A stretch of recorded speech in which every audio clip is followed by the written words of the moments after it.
Welcome back.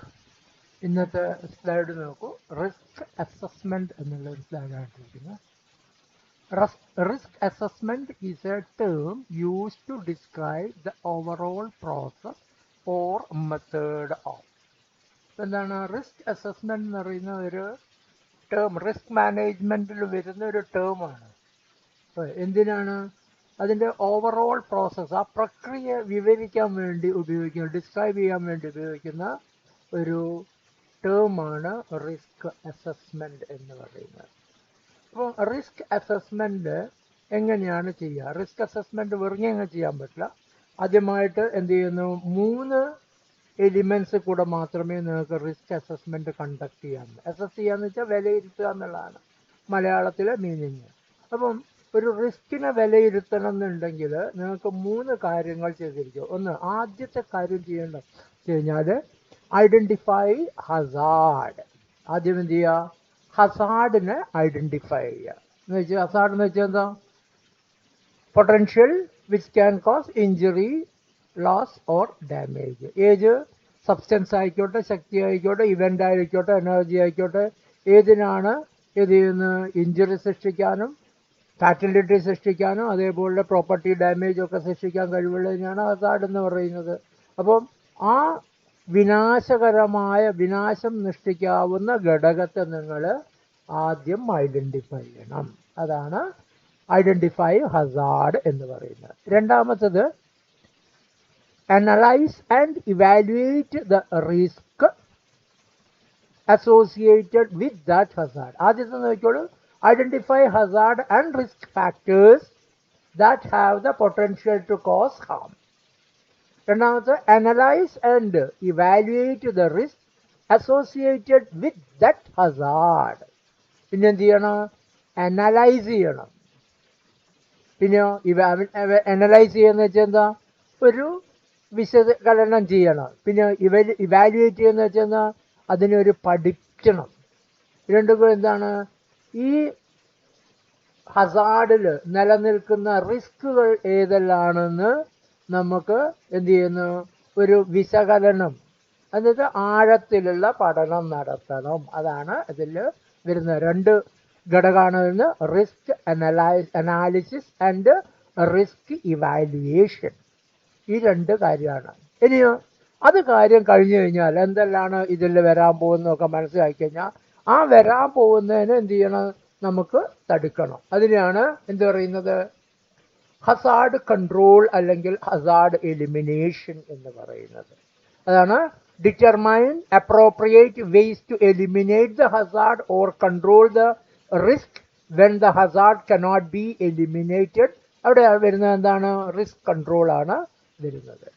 അപ്പൊ എന്താണ് risk control അല്ലെങ്കിൽ റിസ്ക് ഹാൻഡ്ലിംഗ് എന്നുള്ള ലാസ്റ്റിൽ ഡിറ്റർമൈൻ അപ്രോപ്രിയേറ്റ് സിമ്പിൾ ആയിട്ട് പറയുന്ന ആ റിസ്കിനെ നമ്മൾ ഹാൻഡിൽ ചെയ്യണം അല്ലെങ്കിൽ കൺട്രോൾ ചെയ്യണം.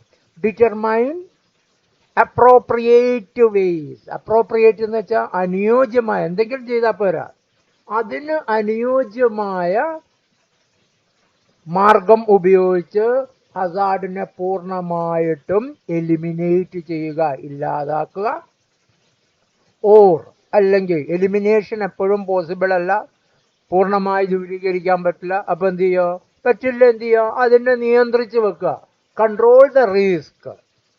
ആ റിസ്കിനെ കൺട്രോൾ ചെയ്ത് കൊണ്ടു നടക്കുക. When Hazard cannot be eliminated. എപ്പം ഹസാർഡിനെ എലിമിനേറ്റ് ചെയ്യാൻ പറ്റില്ല, ഉടനെ തന്നെ എന്ത് ചെയ്യുക? നിങ്ങൾ കൺട്രോൾ മെഷേഴ്സ് എടുക്കുക. ഇതാണ് അത് ലാസ്റ്റ് വരുന്ന. അവിടെയാണ് റിസ്കിനെ നിങ്ങൾ ഹാൻഡിൽ ചെയ്യാൻ പോകുന്നത്. ഓക്കെ, നിങ്ങൾക്ക് പ്രശ്നം സൃഷ്ടിക്കാത്ത രീതിയിൽ റിസ്കിനെ കൈകാര്യം ചെയ്യുന്നു. അതാണ് ലാസ്റ്റിൽ വരുന്നത്. അപ്പം ഇതാണ് റിസ്ക് അസസ്മെന്റ് എന്നുള്ള ടാസ്ക്. അപ്പം ഏതൊരു ജോലിയും സുരക്ഷിതമാക്കണം എന്നുണ്ടെങ്കിൽ പ്രധാനപ്പെട്ട ഒരു ടാസ്കാണ് റിസ്ക് മാനേജ്മെന്റിൽ റിസ്ക് അസസ്മെന്റ്. അപ്പോൾ റിസ്ക് അസസ്മെന്റ് അത്ര എളുപ്പത്തിൽ ചെയ്യാൻ പറ്റില്ല. അത് അനവധി ടെക്നിക്സുകളുണ്ട്. അതിന് വെൽ ക്വാളിഫൈഡ് ആൾക്കാരായിരിക്കണം. അതിന് എന്ത് ചെയ്യണം? ആ സിസ്റ്റത്തിൻ്റെ അല്ലെങ്കിൽ ആ വർക്കിനെ പറ്റിയുള്ള പ്രൊസീജിയറിനെ പറ്റിയുള്ള പൂർണ്ണമായ നോളജ് ഉണ്ടായിരിക്കണം. അതിലുപയോഗിക്കുന്ന എക്യുപ്മെൻറ്റിനെ പറ്റിയുള്ള പൂർണ്ണമായ ധാരണയും അതിൻ്റെ കപ്പാസിറ്റിയും അതിൻ്റെ ഏതാണ് പോരായ്മകളും എല്ലാം ഏതാണ് ഏതൊരു ഉപകരണം എടുത്താലും അതിന് എന്താണ് കാപ്പബിലിറ്റീസ് ഉണ്ട്, അതേപോലെ തന്നെ അതിന് ലിമിറ്റേഷൻസും ഉണ്ട്. ഓക്കെ, എല്ലാ കാര്യങ്ങളില്ല, അതിന് അതിൻ്റേതായ പോരായ്മകളുണ്ട്. അതുണ്ട് എല്ലാ കാര്യങ്ങളും 100% പെർഫെക്റ്റ് ഡിസൈൻ ഒന്നും ഉണ്ടാവില്ല. കാരണം എന്താ, എന്തെങ്കിലും ഒരു ഹസാർഡൊക്കെ അതിൽ ഉണ്ടായിരിക്കാം. അപ്പോൾ അതിനെല്ലാം നോക്കിയതിന് ശേഷം മാത്രമേ ഉണ്ടാക്കുക. ഇതാണ് റിസ്ക് അസസ്മെന്റ് എന്നുള്ള കാര്യം. അടുത്ത സ്ലൈഡ് നോക്കൂ, ടേംസ് ഓഫ് റിസ്ക് അസസ്മെന്റ്. അപ്പോൾ റിസ്ക് അസസ്മെന്റ് ചെയ്യുമ്പോൾ അതിൽ അനവധി ടേംസുകൾ കടന്നു വരുന്നുണ്ട്. ഏതെല്ലാമെന്ന് നമുക്ക് നോക്കാം. അതിനെന്താണ് ടെക്നിക്കൽ ടേംസ് ആണ് അധികവും വരുന്നത്. ഏതൊരു ഒക്യുപ്പേഷണൽ സേഫ്റ്റി ആയിട്ട് റിലേറ്റ് ചെയ്തുള്ള ടേംസുകളാണ്. ആ ടേംസുകൾ ഏതെല്ലാം നോക്കാം. ആദ്യമായിട്ടാണ് റിസ്ക് അസസ്മെന്റ് പറയുന്ന ഇതൊരു ടേമാണ്. The overall process of hazard identification, risk analysis and risk evaluation. അതാണ് റിസ്ക് അസസ്മെന്റ് എന്ന് പറയുന്നത്. ഇനിയോ Hazard identification, the process of finding, listing and characterizing hazard. അപ്പോൾ ഐഡന്റിഫൈ എന്താണ്, ആദ്യം ഫൈൻഡ് ഔട്ട് ചെയ്യാം, കണ്ടുപിടിക്കണം. പിന്നെ അതിനെ 1 by 1 ആയിട്ട് ലിസ്റ്റ് ചെയ്യുക, എൻ്റെ പ്രയോറിറ്റി ബേസിൽ ലിസ്റ്റ് ചെയ്യുക. ആദ്യം വേഗത്തിൽ സംഭവിക്കാവുന്നത്, ഒളിഞ്ഞു കിടക്കുന്ന അങ്ങനെയുള്ള വെവ്വേറെ ആയിട്ട് ലിസ്റ്റ് ചെയ്യുക. പിന്നെ ഓരോ ഹസാർഡിൻ്റെയും ക്യാരക്ടറൈസ് ചെയ്യുക. ഓക്കെ, എന്ന് വെച്ച് കഴിഞ്ഞാൽ അതിൻ്റെ സ്വഭാവം, അത് സൃഷ്ടിക്കുന്ന പ്രശ്നങ്ങളും അതിൻ്റെ കോൺസിക്വൻസ് എന്നുള്ളതാണ് ക്യാരക്ടറിസ്റ്റിക്സ് വരുന്നത്. ഇനി അടുത്തെന്താണ് risk analysis, the process of comprehending the nature of hazard and determine the level of risk. ഇനി ആ റിസ്കിനെ എന്ത് ചെയ്യുക, ആകെ കൂടി ഒരു വിശകലനം നടത്തിയിട്ട് ഇതിൽ ഏതെല്ലാം രീതിയിലാണ് അതിൻ്റെ ലെവൽ ഓഫ് ഹസാർഡ്, ഓക്കെ, അതിൽ ഉണ്ടാവുന്ന അപകടത്തിൻ്റെ സീരിയസ്നെസ് എന്തെല്ലാണ്, അത് നോക്കിയോളൂ.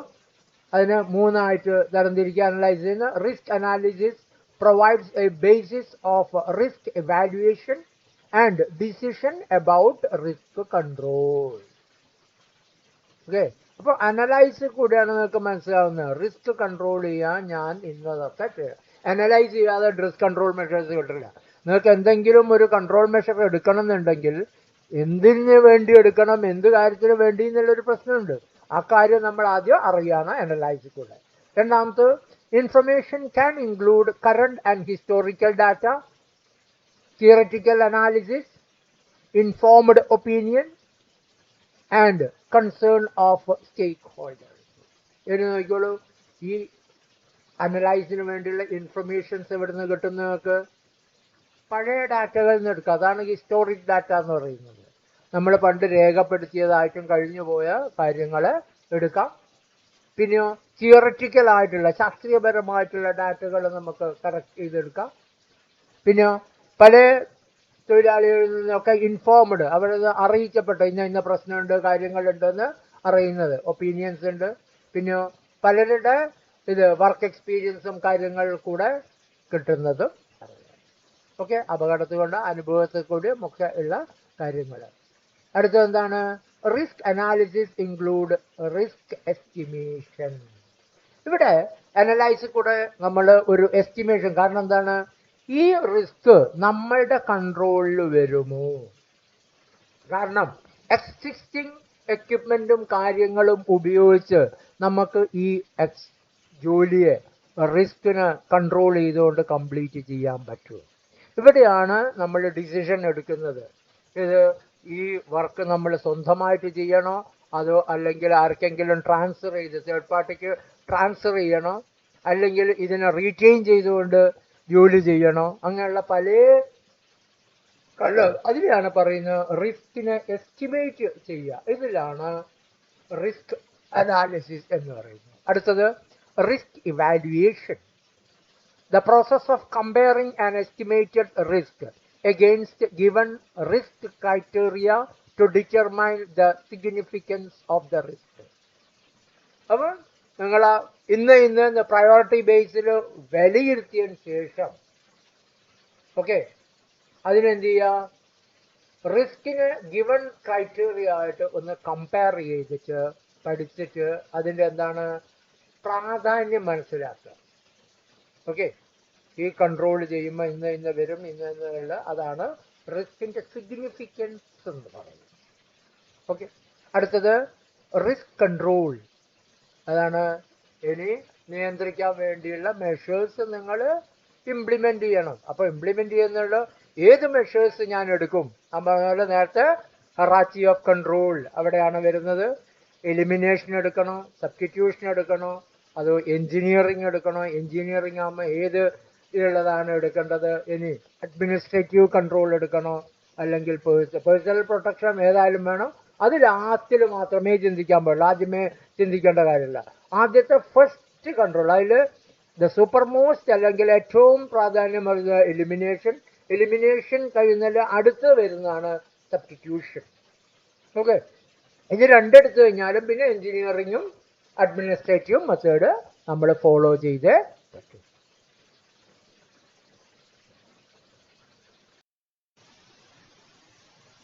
അടുത്ത സ്ലൈഡ് നോക്കൂ. Importance of risk assessment. ഇപ്പൊ റിസ്കിനെ അസസ് ചെയ്യണം. നമ്മൾ ആകെ കൂടി ഒന്ന് എന്താണ് പഠനം നടത്തി വിലയിരുത്തുന്നത്, എന്താണ് അതിൻ്റെ കൊണ്ടുള്ള ഇമ്പോർട്ടൻസ്. അപ്പം റിസ്ക് ഇപ്പൊ എന്താണ്, risk assessment create awareness of hazards and risk. നമുക്ക് ആ ജോലിയിൽ നമുക്കൊരു അവയർനെസ്, ബോധം സൃഷ്ടിക്കുന്നു.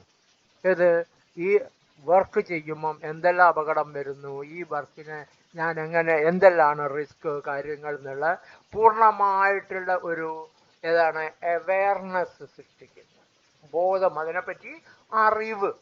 ഓക്കെ, പലപ്പോഴും എന്താണ് എന്തെങ്കിലും പഠനത്തിന് വിധേയമാക്കുമ്പോഴാണ് നമ്മൾ എന്ത് ചെയ്യുന്നത്, കാര്യത്തെ മനസ്സിലാക്കുന്നത്. ആ അവയർനെസ് സൃഷ്ടിക്കപ്പെടും. രണ്ടാമത്തെ എന്താണ്, identify who may be at risk. ഇനി നോക്കിക്കോളൂ, ഈ ഇതിൽ ആർക്കാണ് ഇതിൻ്റെ റിസ്ക് ബാധകമാകുന്നത്? എംപ്ലോയീസിനാണോ, അല്ലെങ്കിൽ എന്ന് വെച്ച് കഴിഞ്ഞാൽ നേരിട്ട് ജോലി ചെയ്യുന്നവനാണ് എംപ്ലോയീസ്. അത് കഴിഞ്ഞു അവിടെ ജോലി ചെയ്യുന്ന ക്ലീനേഴ്സിനാണോ ബാധിക്കുന്നത്, അല്ലെങ്കിൽ വിസിറ്റേഴ്സിനാണോ, അല്ലെങ്കിൽ കോൺട്രാക്ടർ സ്റ്റാഫിനാണോ, അല്ലെങ്കിൽ പബ്ലിക്കിനാണോ? ഓക്കെ, അപ്പം ആ റിസ്ക് ആരിലേക്ക് ട്രാൻസ്ഫർ ചെയ്യപ്പെടുന്നു എന്നുള്ളത് ഐഡന്റിഫൈ. അപ്പൊ എന്താണ്, ആർക്കാണ് ഇതിന്റെ നാശം കൊടുക്കാൻ പോകുന്നത് എന്നുള്ളതിനെ പറ്റി identify. Determine whether a control program is required for a particular hazard. അപ്പോ ഇവിടെ നമ്മളൊരു ഇമ്പോർട്ടൻ്റ് ആയിട്ടുള്ള റിസ്കിനെ നമ്മൾ അല്ലെങ്കിൽ ഒരു അപകടത്തെ വിലയിരുത്തി കഴിഞ്ഞു കഴിഞ്ഞാൽ ഇത് നിയന്ത്രിക്കണമെന്നുണ്ടെങ്കിൽ ഏത് കൺട്രോൾ മെഷേഴ്സ് ആണ് ഇതിന് അനുയോജ്യമായി വരിക? ഓക്കെ, അതാണ് ഏറ്റവും വലുത്. ആ അപകടത്തിന് തടുക്കാൻ അനുയോജ്യമായ കൺട്രോൾ ആയിരിക്കണം, അല്ലെങ്കിൽ അവിടെ ഹസാർഡ് കൺട്രോൾ ഉണ്ടാവില്ല, റിസ്ക് നിലനിർത്തും, അവസാനം വലിയ ആക്സിഡന്റിൽ അത് പരിണമിക്കും, അല്ലെങ്കിൽ എന്താണ് ഹെൽത്ത് എഫക്റ്റിൽ അത് സൃഷ്ടിക്കും.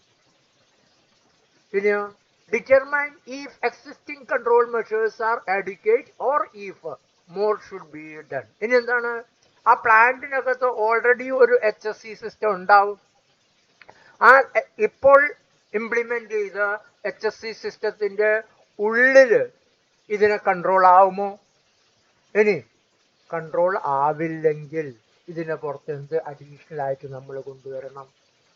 ഓക്കെ, അതാണ് അടുത്തത്. പലപ്പോഴും എന്താണ്, ഒരു എക്സിസ്റ്റിംഗ് HSE അവിടെ ഉണ്ടാവും. അപ്പം ആ വർക്ക് വരുമ്പോ അതിൽ കൂടുതൽ എന്താണ്, ആ എക്സിസ്റ്റിംഗ് HSEക്ക് യുടെ കൺട്രോളിൽ ഈ റിസ്ക് വരുമോ, അല്ലെങ്കിൽ ആ റിസ്ക് കൺട്രോൾ ചെയ്യപ്പെടുമോ, അല്ലെങ്കിൽ എന്താണ് കൺട്രോൾ ചെയ്യപ്പെടുന്നില്ലെങ്കിൽ അതിന് പുറത്ത് നമ്മൾ എന്ത് കൊണ്ടുവരണം? അത് കഴിഞ്ഞ് prevent injuries or illness specially when done at the designing or planning stage. ഇനി എന്താണ്, ഇനീഷ്യൽ സ്റ്റേജിൽ തന്നെ പ്ലാനിങ്ങും അല്ലെങ്കിൽ ഡിസൈനിങ്ങും ഇൻസ്റ്റലേഷനും കാര്യങ്ങളുള്ള ആ സമയത്ത് തന്നെ എന്താണ് വർക്ക് തുടങ്ങുന്നതിൻ്റെ മുമ്പേ സ്റ്റാർട്ടിങ്ങിൽ തന്നെ ഉള്ള ഇതുണ്ട്. ഒരു ജോലി ചെയ്യുന്നതിൻ്റെ മുമ്പ് അതിനുള്ള സാഹചര്യങ്ങൾ ഒരിക്കലും കാര്യങ്ങളുണ്ട്. അവിടെ തന്നെ ഇഞ്ചുറി വരാൻ പാടില്ല, ഇൽനെസ് സൃഷ്ടിക്കാൻ പാടില്ല. പിന്നെ അങ്ങോട്ട് വെച്ച് കഴിഞ്ഞാൽ എന്താ അതിനെക്കാട്ടും വിപത്തായിരിക്കും മുന്നോട്ട് പോകുന്നത്. അതിന് എന്ത് കഴിഞ്ഞാൽ ഇനീഷ്യൽ ആയിട്ടുള്ള പ്രാഥമിക എന്താണ് പ്രിവെൻഷനും കാര്യങ്ങളും ഒക്കെ പ്ലാൻ ചെയ്യും. പിന്നെ prioritise hazard and control measures. ഇനി എന്താ ഹസാർഡുകളുടെ മുൻഗണന അടിസ്ഥാനം പരിഗണിക്കുക. ഓക്കെ, മൈനർ ആയിട്ടുള്ള വിടാം നിങ്ങൾക്ക്, ഏതാണ് സീരിയസ് ആയിട്ടുള്ളത്, മേജർ ആയിട്ടുള്ളത്, മോഡറേറ്റ് ആയിട്ടുള്ളത്, മൈന്യൂട്ട് ആയിട്ടുള്ളത് എന്നൊക്കെ അതിനെന്ത് ചെയ്യുക, അതിനനുസരിച്ച് കൺട്രോൾ മെഷേഴ്സ് കൊണ്ടുവരാം. പിന്നെ meet legal requirement where applicable. പിന്നെ പലപ്പോഴും ലെജിസ്ലേറ്റീവ് നിയമങ്ങൾ പറയുന്നുണ്ട്, അത് പരിഗണിക്കാതെ പോകാൻ പാടില്ല. കറക്റ്റായിട്ട് നിയമത്തിന്റെ ഉള്ളിൽ നിന്നുകൊണ്ടാണ് ഞാൻ കാര്യങ്ങൾ ചെയ്യുന്നതെന്നുള്ള വിശദാംശം. ഓക്കെ, ഇത്രയാണ് റിസ്ക് അസസ്മെന്റിന്റെ ഇമ്പോർട്ടൻസ്. അതാണ് ആദ്യമായിട്ടുള്ളതാണ്. ആദ്യം പറയുന്നതാണ് ഏറ്റവും create awareness of Hazard and risk. ഏതൊരു ജോലിയിലും ഇതിനെപ്പറ്റി എന്താണ് ജോലിയിൽ നിൽക്കുന്ന അപകടങ്ങളും അതുകൊണ്ടുള്ള സൃഷ്ടിയിൽ വരുന്ന അപകടങ്ങളെ പറ്റി അല്ലെങ്കിൽ റിസ്കുകളെ പറ്റി, പോസിബിലിറ്റി അല്ലെങ്കിൽ എന്താണ് ചാൻസ്, ലൈക്ലിഹുഡ് ഒക്കെ അതിനെപ്പറ്റിയുള്ള ബോധം വരും. Okay, see the next slide. Goal of risk assessment. Goal എന്ന് വെച്ചാൽ എന്താ? ലക്ഷ്യപ്രാപ്തി. ഓക്കെ, അതിലുള്ള എയിം എന്താണ്? The goal of a risk assessment process is to evaluate hazard, then remove that hazard. അതെന്താണ് ആദ്യത്തെ എന്താണ്? The goal of risk assessment process is to evaluate hazard. ഹസാർഡിനെ വിലയിരുത്തുക, എന്നിട്ടോ then remove that hazard. എന്ത് ചെയ്യുക? അതിനെ പൂർണ്ണമായിട്ട് എന്ത് ചെയ്യുക? റിമൂവ് ചെയ്യാൻ നോക്കുക. ഇനിയോ ചിലപ്പോൾ റിമൂവ് ചെയ്യാൻ പറ്റില്ല. എന്ത് ചെയ്യുക? Or minimise the level of its risk. ഇനിയോ ആ ഹസാർഡ് സൃഷ്ടിക്കുന്ന റിസ്കിനെ ഏറ്റവും ചെറുതാക്കി, എന്ന് വെച്ച് കഴിഞ്ഞാൽ മൈനർ ലെവലിലേക്ക് കൊണ്ടുവരിക. by adding control measures. Control measures പ്രായോഗിക തലത്തിൽ കൊണ്ടുവന്നിട്ട് ആണ് ഇതിനെ ഒന്ന് റിമൂവ് ചെയ്യുക അല്ലെങ്കിൽ മിനിമൈസ് ചെയ്യുക. ആസ് നെസസറി, ആവശ്യാനുസരണം. By doing so, you have created a safer and healthier workplace. ഇതോടെ എന്ത് ചെയ്യുന്നു? ആ ജോലി സ്ഥലം അപകടരഹിതവും അതേപോലത്തെ ഹൈജീനിക് അല്ലെങ്കിൽ ആരോഗ്യ പ്രശ്നങ്ങൾ സൃഷ്ടിക്കാവുന്നതുമായി നിങ്ങൾ മാറ്റുന്നു. അതാണ് ലക്ഷ്യം. എന്ന് വെച്ച് കഴിഞ്ഞാൽ അപകടരഹിതമായ ഒരു വർക്ക് പ്ലേസും അതേപോലെ തന്നെ ആരോഗ്യപ്രദമായ ഒരു വർക്ക് പ്ലേസും. ഓക്കെ, ഫിസിക്കലി മെന്റലി വളരെ കംഫർട്ടബിൾ ആയിട്ട് ധൈര്യത്തോടെ ജോലി ചെയ്യാവുന്ന ഒരു സാഹചര്യം നിങ്ങൾ സൃഷ്ടിക്കുക. അതാണ് goal. How to do risk assessment. Okay, risk assessment എങ്ങനെ ചെയ്യും? ആദ്യം എന്ത് ചെയ്യണം? ഹസാർഡ് ഐഡന്റിഫൈ ചെയ്യണം. ആദ്യത്തെ പ്രശ്നം അതാണ്. Determine the likelihood of harm such as injury or illness occurring and its severity. ആദ്യമായിട്ട് എന്ത് ചെയ്യാം? ഒരു ജോലി ചെയ്യുമ്പം അതിൽ വരാവുന്ന പ്രശ്നങ്ങൾ, ഹാം എന്ന് വെച്ച് കഴിഞ്ഞാൽ വേദന അല്ലെങ്കിൽ നിങ്ങൾക്ക് വരുന്ന കോട്ടത്തെ, എന്തെല്ലാം കോട്ടങ്ങൾ അത് സൃഷ്ടിക്കും. ഇഞ്ചുറി വരാം, ഇൽനെസ് വരാം, അല്ലെങ്കിൽ സിവിയർ ആയിട്ടുള്ള വേറെ എന്തെങ്കിലും, അല്ലെങ്കിൽ വളരെ സീരിയസ് ആയിട്ടുള്ള കാര്യങ്ങൾ സംഭവിക്കാം. കാരണം ഫാറ്റലിറ്റി കാര്യങ്ങളൊക്കെ വരുന്നുണ്ട് അതിൽ. ഓക്കെ, വളരെ സീരിയസ് എന്ന് വെച്ച് കഴിഞ്ഞാൽ മരണമാണ് ഏറ്റവും കൂടുതലായിട്ട് ജീവൻ നഷ്ടപ്പെടുന്ന ഒരു കാര്യം. രണ്ടാമത്, consider normal operational situations as well as non standard events such as maintenance, shut down, power outrage. ഇനി അടുത്ത് നോക്കുക, കൺസിഡർ സാധാരണയുള്ള നോർമൽ വർക്കിംഗ് കണ്ടീഷൻ നോക്കണം. അതുകൂടാതെ അതിൻ്റെ പുറത്തേക്കുള്ള നോൺ സ്റ്റാൻഡേർഡ് ആയിട്ടുള്ള ഓക്കെ കണ്ടീഷൻസ് നോക്കണം. എന്ന് വെച്ച് കഴിഞ്ഞാൽ 2 ഘടനയിൽ വർക്ക് ചെയ്യണം. എന്ന് വെച്ച് കഴിഞ്ഞാൽ തുടക്കം വർക്ക് ചെയ്യുമ്പോൾ വലിയ പ്രശ്നമൊന്നുമില്ല, വളരെ പീസ്ഫുള്ളും കംഫർട്ടാവും. കുറച്ചങ്ങോട്ട് പോകുന്നവിടെ എന്താണ് ക്ഷീണങ്ങളും കാര്യവും, ടെമ്പറേച്ചർ, പൊടിപടലങ്ങൾ കൂടുന്നു. അപ്പോൾ എന്താണ് ഒരു നോൺ സ്റ്റാൻഡേർഡ് കണ്ടീഷനിലേക്ക് പോകാം. അപ്പം ആ രണ്ടിനെയും തരണം ചെയ്യുന്ന രീതിയിലുള്ള സിറ്റുവേഷനെ നമ്മൾ കൺസിഡർ ചെയ്യണം. Okay, such as maintenance, shut down, power outage. പെട്ടെന്ന് പവർ സപ്ലൈ നിന്ന് പോവുക, അല്ലെങ്കിലോ എന്തെങ്കിലും പ്രശ്നം വന്നിട്ട് എന്തെങ്കിലും മെയിൻ്റനൻസ്, ചെറിയ റിപ്പയറിങ് കാര്യങ്ങളും ചെയ്യേണ്ടി, അലൈൻമെൻറ്റ്, അഡ്ജസ്റ്റ്മെൻ്റ് ഒക്കെ ചെയ്യേണ്ടി വരിക. ഓക്കെ, പിന്നെ കംപ്ലീറ്റ് ഷട്ട് ഡൗൺ ചെയ്യേണ്ട അവസ്ഥ വരിക. ഇങ്ങനെയുള്ള ഇതൊക്കെ എല്ലാ സിറ്റുവേഷനും നമ്മൾ മനസ്സിലാക്കിക്കൊണ്ട് വേണം അത് പാസ് ചെയ്യാൻ.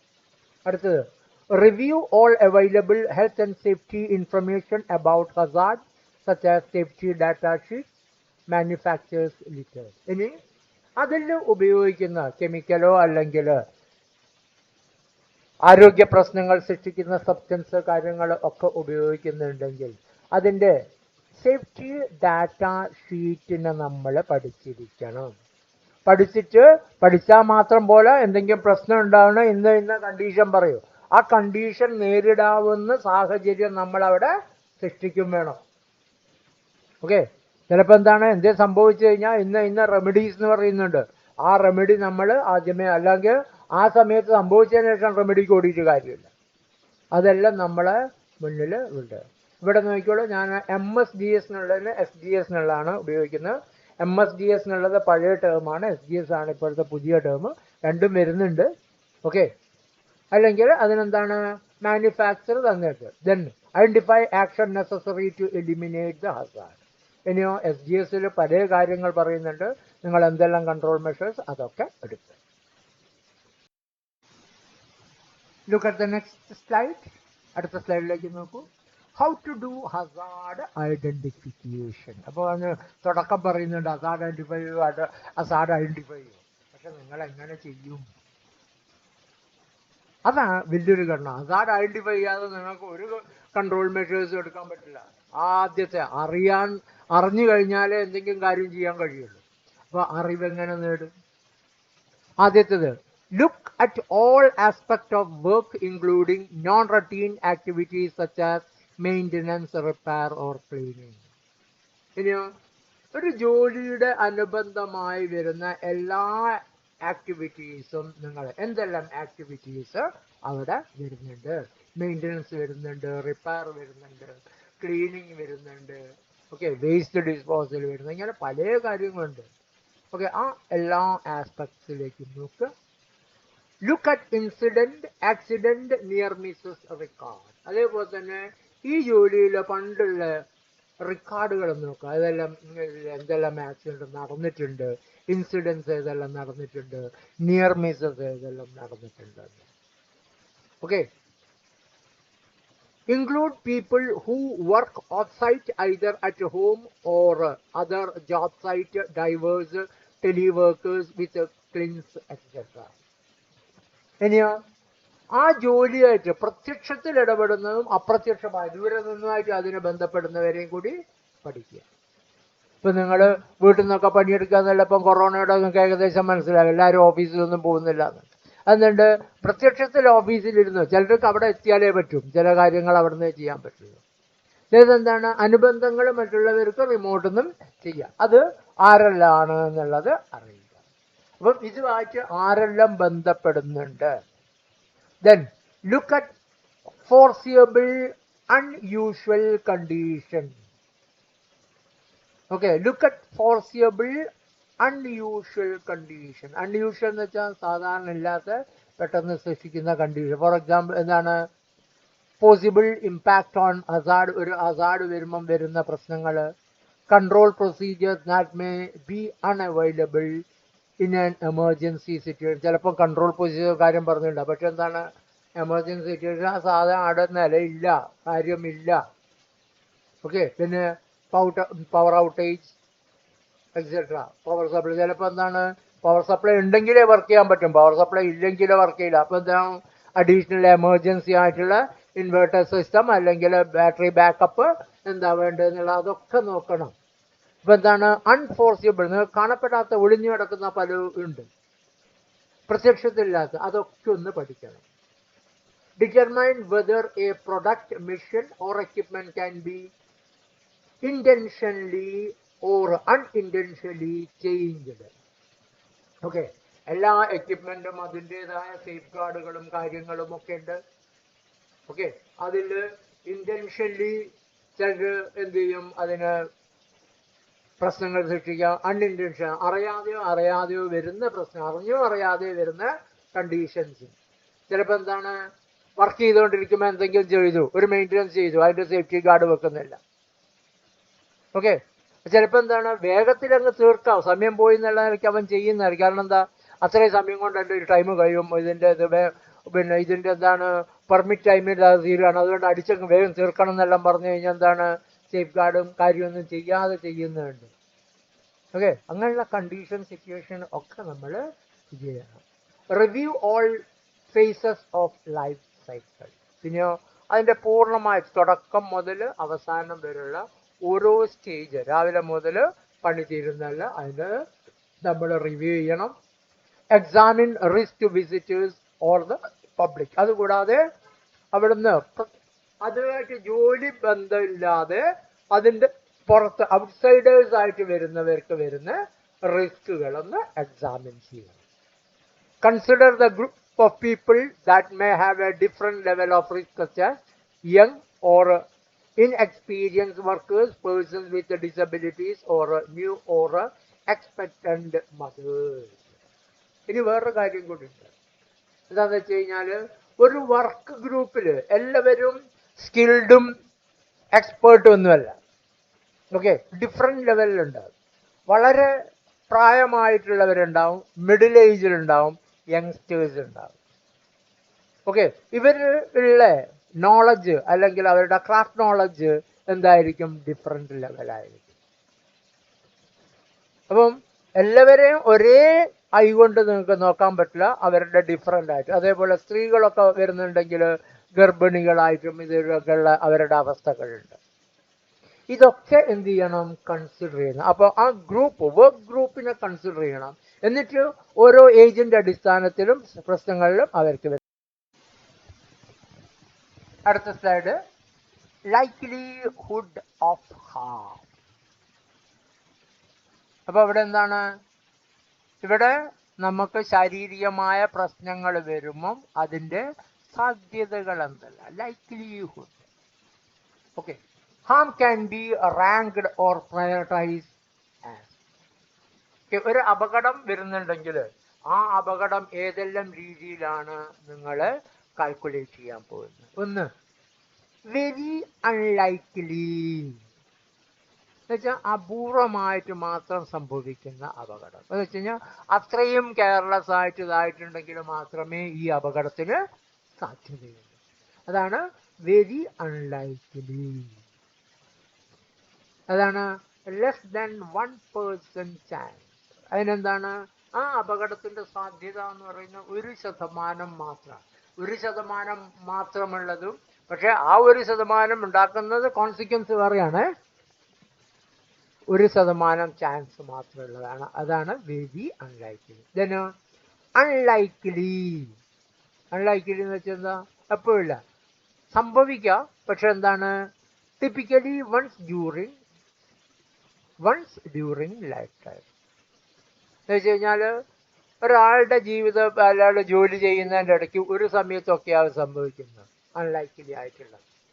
ഓക്കെ, ഇപ്പോഴും വളരെ ദുർലഭമായിട്ട് മാത്രം വരുന്നത്, പക്ഷെ സംഭവിക്കുന്നതാണ്, വരുന്നതാണ്. Then likely, once in every 5 years. ഇതൊരു എസ്റ്റിമേറ്റഡ് കണക്കാണെന്ന് വെച്ചാൽ 5 കൊല്ലം കൃത്യമൊന്നുമല്ല കേട്ടോ.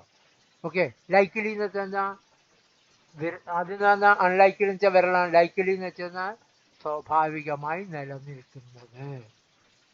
വൺസ് എവരി എന്ന് വെച്ച് കഴിഞ്ഞാൽ അത് സാധ്യതയുണ്ട്.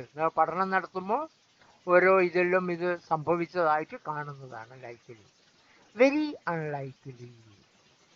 Okay, at least once in every 6 months. അത് നോക്കിയാൽ ലൈക്കലി വന്നു വെച്ചാൽ വെരി അൺലൈക്കലി, തീരെ ഇതിലായിട്ടുള്ള വെരി അൺലൈക്കലി ആയിട്ടുള്ളത് അതാണ്. ഇനിയോ സിവിറിറ്റി ഓഫ് ഹാംസ് ക്യാൻ ബി, ഇനിയോ അതിൻ്റെ വരുന്ന ആഘാതം അല്ലെങ്കിൽ ശരീരത്തിന് വരുന്ന പ്രശ്നം, അസുഖം എന്ത് ആയിക്കോട്ടെ.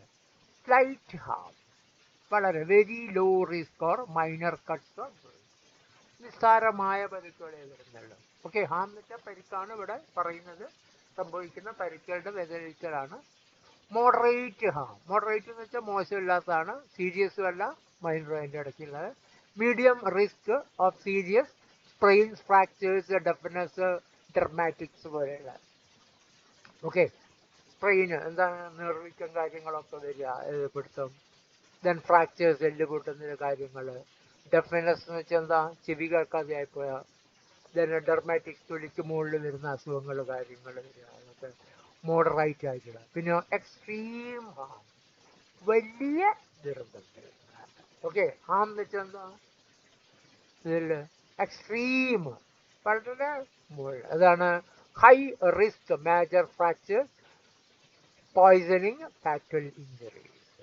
എന്നുവെച്ചാൽ പോയിസൺ ടോക്സിക് എന്താണ്, ശരീരത്തിന് മരണത്തിലേക്ക് നയിക്കുന്ന ഒരു അവസ്ഥയിലേക്ക് കൊണ്ടെത്തിക്കുന്ന ഒരു അവസ്ഥയാണ് പോയിസണിങ് ആവാം. പിന്നെയോ മരണത്തിലേക്ക് നയിക്കുന്ന ഫാറ്റൽ ഇഞ്ചറി ആവാം. ഫാറ്റൽ എന്ന് വെച്ചാൽ മരണകാരണമാകാവുന്ന മുറിവുകളും കാര്യം. ഇങ്ങനെ 3 ലെവലിലാണ്. ആദ്യത്തെ എന്താണ്, 4ലാണ് നോക്കിയോളൂ സംഭവിക്കാവുന്നത്. ഓക്കെ, സാധ്യതയുള്ളത് ആ നടക്കുന്നത് സാധ്യതാക്രമത്തിലാണ് അത് വരുന്നത്. വെരി അൺലൈക്കലി. ഓക്കെ, വെരി അൺലൈക്കലി ഞാൻ 2 പ്രാവശ്യം ഇട്ട് പോയിട്ടുണ്ട്. ഓക്കെ, അത് വെരി അൺലൈക്കലി അല്ല, വെരി ലൈക്കലി എന്നാക്കണം കേട്ടോ. നിങ്ങളത് 4മത്തത് ഒരു തെറ്റ് പറ്റിയിട്ടുണ്ട് എന്നോട് വായിക്കുമ്പോൾ. ലൈക്കലി കഴിഞ്ഞാൽ വെരി ലൈക്കലി ആണ്, അല്ലാതെ വെരി അൺലൈക്കലി അല്ല അത്. അതുകൊണ്ട് അതിനെ ഒന്ന് വെരി ലൈക്കലി എന്ന് ഒന്ന് വായിക്കണം നിങ്ങൾ. ഓക്കെ, അതാണ് ചെയ്യേണ്ടത്. ഓക്കെ, ആ 4 വെരി അൺലൈക്കലി, അൺലൈക്കലി, ലൈക്കലി, വെരി ലൈക്കലി ആണ്, വെരി അൺലൈക്കലി അല്ല. എല്ലാവരും എപ്പോഴാണ് എൻ്റെ ശ്രദ്ധയിൽ പെട്ടത് വായിച്ചു പോകുമ്പോൾ സ്ലൈഡ്. ഓക്കെ, അതാണ് ഇത്രയും കാര്യങ്ങളാണ്. അപ്പോൾ എന്താണ്, രണ്ടാമത്തത് എന്താണ്, പരിക്കുകളുടെ അവസ്ഥ. അല്ലെങ്കിൽ ആ പരിക്ക് സംഭവിക്കുന്ന മനുഷ്യന്റെ ശരീരത്തിൽ വരുന്ന പരിക്കിന്റെ അടിസ്ഥാനത്തിൽ അതാണ് ഇത് slight harm, moderate harm, extreme harm. Okay, ഗുരുതരാവസ്ഥയിലുള്ളത്. പിന്നെന്താ, ഒരു മോഡറേറ്റ് എന്ന് വെച്ച് കഴിഞ്ഞാൽ ഇടയ്ക്കുള്ളത്, ഗുരുതരവും അല്ല മൈനറും അല്ല, അതിൻ്റെ ഇടയ്ക്കുള്ള. പിന്നെന്താ, സ്ലൈറ്റ് എന്ന് വെച്ചാൽ മൈനർ.